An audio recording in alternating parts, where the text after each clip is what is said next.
Tak jdem se podívat na ten rododendron. Já tě možná tamhle zlaka. Tak se pojď podívat, pojď. Tak upaluj.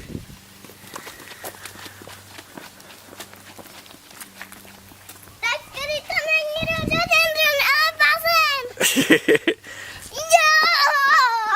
A co je lepší, rododendron nebo bazén? Bazén. Jo.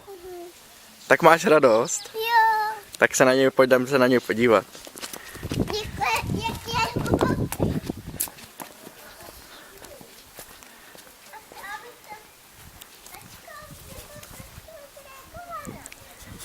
Tamhle jsou schůdky, tam můžu takhle stát. No jasně.